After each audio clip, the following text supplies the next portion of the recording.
The crowd on its feet here at the Air Canada Centre. Lynn puts it up. Bang!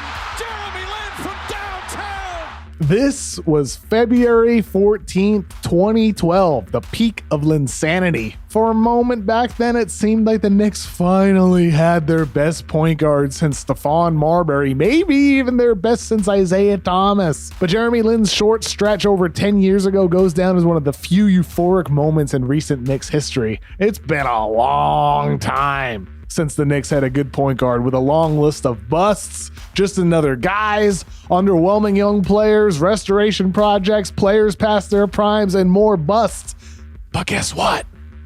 Now the Knicks have Jalen Brunson. They signed him to a 4-year, $104 million contract. Brunson should be the Knicks' best point guard since at least pre-Melo Raymond Felton in 2010 or Marbury back in 2005. And that's because Brunson's just a straight-up good basketball player.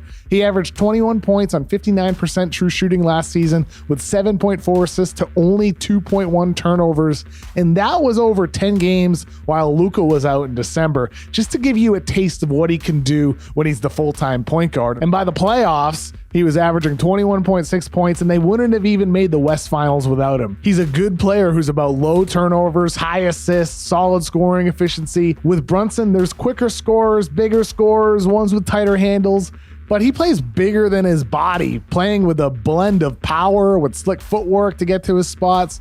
There's an unpredictability to him as a scorer, and also as a playmaker too, because during the playoffs, he ran almost 20 pick and rolls per game and generated 1.03 points per chance, according to the Second Spectrum. That's a great number for him. And in the mid-range area, he really shows off his ability as a playmaker, finding cutters for lob dunk opportunities and also kicking out to the three-point line. Brunson's only going to be 26 next season, so he still has room to improve as well. My friend Marc Stein came on the Void podcast and feels really strongly about why the Knicks are right to add Brunson for the price that they did. Because you look at the steps that this guy's taken from where he was drafted 30 picks after Luka in 2018. And you know, look, he had a really rough playoff series against the Clippers. And when last season started, even in Dallas, people were questioning, can this guy do it when it matters most? Has he already hit his ceiling? You mentioned December. Fast forward to April. People forget it now because the Mavs made it all the way to the conference finals, but they lose Luka Doncic to a calf injury in the last game of the season. There was massive fear that they're now not even going to get out of the first round against a Utah team that was reeling. And in back-to-back wins over Utah, Jalen Brunson scored 41 and 31.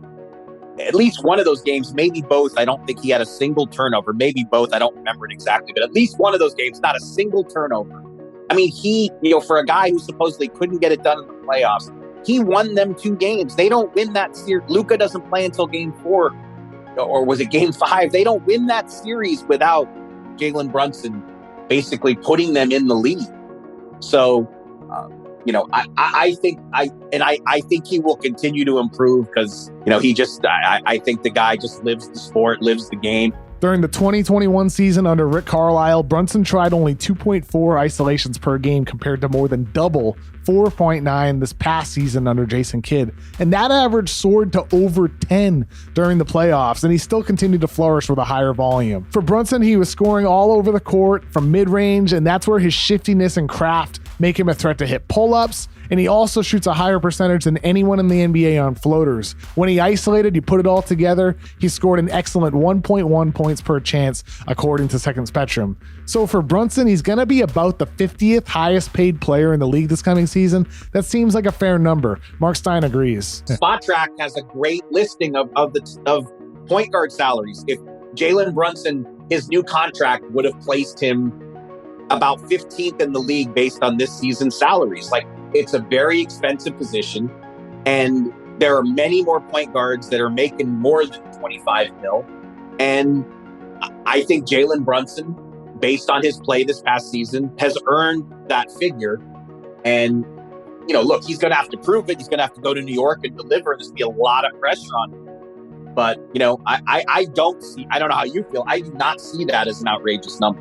No, I'm with you there, Mark, because like you look at those numbers, Mike Conley makes $22.6 million. Malcolm Brogdon makes $22.6. Terry Rozier makes $21.5. Kyle Lowry makes $28.3. So like he's smack in the middle of those names you just threw out there. He's better than some of the other guys we just D'Angelo just Russell makes 4. I mean, 100%. We have to acknowledge that the New York fit isn't seamless, though. They don't have the same type of shooting or spacing that Brunson's teams in Dallas did. But the front office didn't sign Brunson as a piece to put the team over the top for the 2022-23 season. This is about building a foundation for years to come, a stabilizing point guard who can maintain his efficiency with a higher usage. The Knicks are hoping Brunson can be the type of point guard who can lure more talent to New York with his complementary style of play, which has already worked at such a high level next to Luka. In New York, life is going to be easier for RJ Barrett with Brunson running the show. More slashing, more cutting, more transition dunks. Easier baskets are going to come for RJ after he averaged a career-high 20 points last season.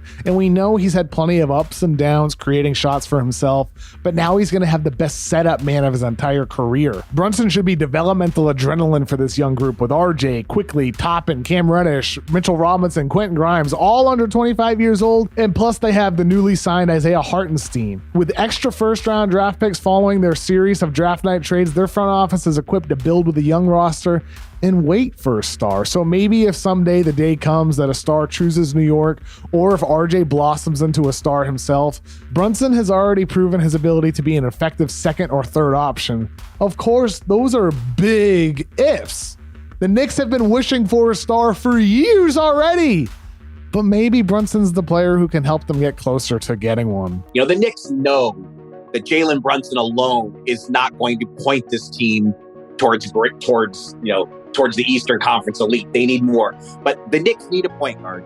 They need solidity. Solidity oozes out of Jalen Brunson. He is the definition of solid.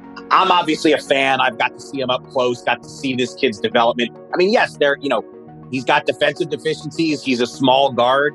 I think this probably puts to bed the Donovan Mitchell fantasies, because I don't know that you can really have a Jalen Brunson, Donovan Mitchell backcourt defensively. But I think it's a good move for the Knicks. I really do. I agree with Stein that Brunson's worth it. I don't think it precludes them from going for Donovan Mitchell. They could still do that down the line. But if they don't, so be it. Brunson can help their other young guys get better as is anyway. Maybe his heights won't be as intoxicating as Linsanity. Maybe he won't lock down opponents like Frankie Ntilikina. Maybe he won't be jumping passing lanes like a pest like Prigioni, but he can get a bucket. He's a playmaker who makes his teammates better, and he can excel without a star by his side. Brunson is a piece of the puzzle the New York Knicks have long needed, a real point guard. If you want the Void to make a video about the Maverick side of the Brunson news, let me know in the comments and maybe we'll do that. And while you're there, please like and subscribe to The Ringer. Thank you for watching. Have a good one.